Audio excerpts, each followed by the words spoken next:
Bonjour à toutes et bonjour à tous, très chères auditrices et très chers auditeurs. J'espère que vous allez bien et que le premier épisode sur la petite playlist sur les trous noirs pour les nuls vous plaise. Alors, ce sont des épisodes très très courts qui sont vraiment très condensés et très simplifiés et j'espère que ça vous plaît.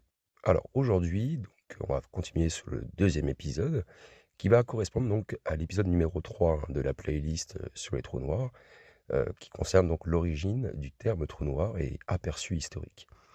Alors bien évidemment, ça a créé un petit décalage car le premier épisode, c'était l'introduction et je j'allais pas le mettre dans cette petite playlist. Donc voilà, de toute façon, vous allez voir, c'est les mêmes titres, en règle générale, donc vous n'aurez aucun souci à retrouver l'épisode bien plus complexe, hein, de la première playlist, si vous voulez beaucoup plus de détails. Allez, on commence de suite avec le second épisode. Alors, tout d'abord, les trous noirs, ils semblent être un phénomène moderne, mais l'idée en fait de ces objets mystérieux existe en fait, hein, depuis bien plus longtemps qu'on ne le pense. Et aujourd'hui, on va découvrir donc d'où vient ce fameux terme trou noir et explorer comment les scientifiques ont peu à peu compris leur existence. Tout d'abord, penchons-nous sur l'origine du terme trou noir. Le terme trou noir en fait a été utilisé pour la première fois en 1967 par l'astrophysicien américain John Wheeler. Avant cela, les scientifiques savaient qu'il existait des objets très massifs dans l'espace qui pouvaient attirer tout ce qui se rapprochait. Mais ils ne les appelaient pas encore trous noirs. John Wheeler a trouvé cette expression car elle illustre bien l'idée d'un objet tellement puissant qu'il avale tout ce qui se passe à côté comme un trou sans fond. Alors les premières idées sur les trous noirs, on peut dire que l'idée d'un objet avec une gravité immense remonte à bien avant Wheeler. En 1783, il y a un scientifique britannique qui s'appelle John Michell qui a proposé qu'il pouvait exister des étoiles noires, des étoiles tellement massives que même la lumière ne pouvait pas s'en échapper. Mais à cette époque, on ne connaissait pas encore bien la nature de la lumière ni de la gravité. Alors ces idées sont restées théoriques.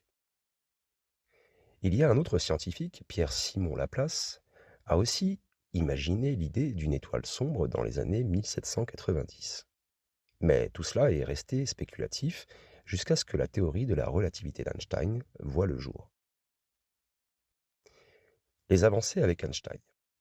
C'est seulement avec Albert Einstein, hein, et sa théorie de la relativité générale en 1915 que l'idée des trous noirs a vraiment pris forme.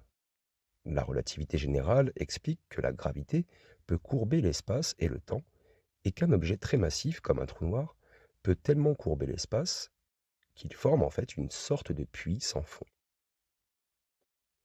Concernant la découverte des premiers trous noirs, pendant plusieurs décennies, ces fameux trous noirs sont restés un concept théorique, comme je vous l'ai déjà dit. Mais dans les années 1960, avec les nouvelles technologies, comme les télescopes à rayons X, les scientifiques ont commencé à observer des signes de l'existence des trous noirs dans l'espace. Et c'est là que le terme trou noir a vraiment pris racine, et qu'on a pu enfin prouver que ces objets mystérieux existaient bien. Alors le terme trou noir est donc né dans les années 1960, mais l'idée d'objets massifs capables de piéger la lumière remonte à plus de 200 ans. Grâce aux avancées scientifiques et aux découvertes modernes, nous savons aujourd'hui que les trous noirs existent bel et bien, et qu'ils continuent d'intriguer les astronomes du monde entier. Voilà. J'espère que cela vous plaît en tout cas. Si vous êtes assez attentif, vous connaissez le prochain épisode qui va arriver prochainement. Si vous avez aimé la vidéo, likez, partagez, abonnez-vous si vous ne l'êtes pas.